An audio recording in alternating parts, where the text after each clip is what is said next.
Molly Picklum sitting in the lead and now looking for another great score. Straight up into the lip line, connects well with the second turn and rides out so smooth. She's already got a 7.17 on the board, improving on her 6.17. And Strider, I think he liked the look of that one. I mean, come on. Watch this replay. She attacks the lip line. Pete.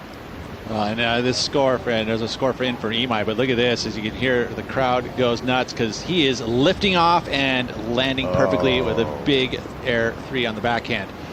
That was using the wind to his advantage, and of course all of this speed and the platform is which he's at right now. He's got an opportunity to put Kelly Slater into the elimination round, and he's doing everything he can to do it. Oh, he's counting the points. 10?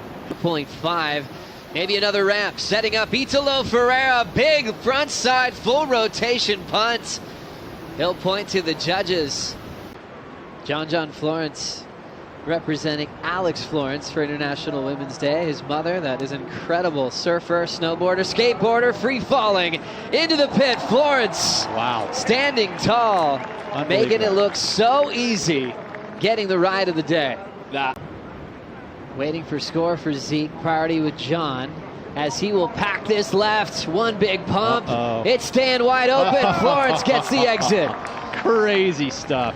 And he will style his way into the beach with 3 seconds left. Right when we thought Zeke was going to steal the win off John, Florence has the final say. Absolutely love that. Almost a slight element from here of one-upmanship. He gets a pretty good one, and then John says, oh yeah, and puts it deeper, travels a long way behind the section, comes out super clean. What an entertaining heat.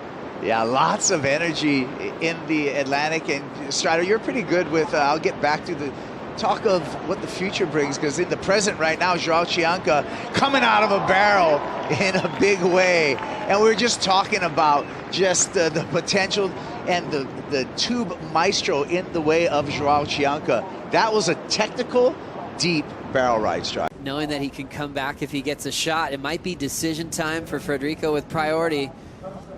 But they're still out of position for the left. But meanwhile, Nat Young is in a cave. One more section, he comes flying out. Front side roundhouse complete for the Californian on a morning that has been absolutely perfect. 100% make rate for Nat Young this morning at Super Tubos.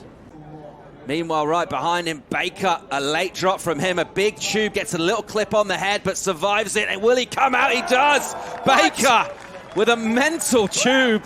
An absolute drainer comes out down the beach. The Aussies love it. We're enjoying it too. What a heat, Strider. Jackson Baker, the candlestick maker, came and just laying the bricks down. Did you see that while he plowed through? That was insane. Callie, what'd you think? Deep, rides over the foam ball. Yeah, felt like the barrel was out of there though, but geez, it's just what, you know, if he had just stayed low road down on the beach angle here. And that was another section that he's thinking about either hitting or going straight into it. One hula hoop gets him the speed needed, and then just had to track it all the way through. Of course, he would love to have finished that wave, but he is going to better his situation. He's going to get the best wave he's had this heat. Just look at that wave, just ruler edged, behind the curtain, disappeared from view, spits, and then he comes flying out. Just got a little off balance on that part there. And looks like we got the number drop for Connor Lero. We'll get to that number because we're going to look at this replay way deep in the barrel for Jordy Smith. Foot on the gas pedal, celebrates for a bit, but then has to get to work over here, realizes, hey, I still got some work to do on this wave. The wave tapers out towards the end, but just a great job, and Jordy Smith will increase his score line with that ride. So we're going to watch this and admire it on the replay. First, let's just start with a barrel ride. Toys with the foam ball, projects down the line, looks at this ramp, gets the ramp, full rotation, and really stomps the landing, no problem for Felipe Toledo. Love this above the water angle, and we're going to see fireworks at the end of this. This is what Toledo brings to the game, is that kind of acrobatic surfing, and even better to enjoy this in slow motion. So there's a little bit of everything, dragging the body, a little bit of a foam ball ride there, not super deep, but that's a barrel nonetheless. Looks down the line, identifies the ramp, throws it up there a little. Igarashi, who just recently took the rankings lead over Baron Mamiya, is looking for a score. Meanwhile, we'll lock in on this left-hand tube that's opening wide. Looking for a good way to finish. Driving hard into the lip, slamming it shut. Igarashi looking for the score there. Okay, so this is John going right. Big, perfect right-hand barrel. Wow, what a wave. Cracks off the top right there to finish it off. Let's check it on the replay.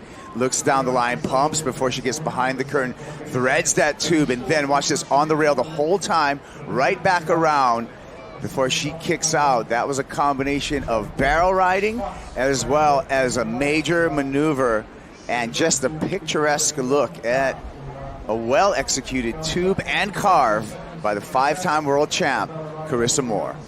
Well, advantage more early on, certainly. Let's see if she manages to turn the screw when this number comes in. Saw Carissa Moore with a quick start, and Tatiana Weston-Webb taking a page out of the book right here. A nice lip glide there for Tati, and handles some troubled waters, skipping off the rails, but the finish is what it was all about. Explosion, where is she? There she is. Score that, Tatiana Weston-Webb. Yeah, drops a hammer on the end. She's so good at going into the lip and getting these committed turns and doing these airdrops. How many times have we seen her do that on the championship tour? Things got a little weird and squirrely. She dealt with that pretty well. And this section, whoa, super critical. There was a lot more energy coming at her than she had going forward. Completely disappears and then emerges out from under the avalanche. Let's have a look at the replay. Here's the replay, and this is the punt. Yardage, full rotation this time, and lands, stomps the landing. Let's take a look at it from above. Griffin Colapinto high up in the sky with the full rotation, points the nose back towards the beach, completion there, and let's take a look and enjoy this punt in slow motion, and the air time, the hang time, the catch, the stomp, and the ride out for Griffin Colapinto. Call it what? Call it a 10-point ride. Yeah, you try to replicate the exact... Look at this. This was crazy. So inverted there, landing the flats. That is the way he wanted to start. You know what's crazy? Look how late he got to the lip and still was able to project, but you can see it break underneath his feet. We'll see if Tatiana's going to have a piece of it, and there she goes. Drawing off the bottom. Great click to start things off with. Goes in for that second, jams the tail.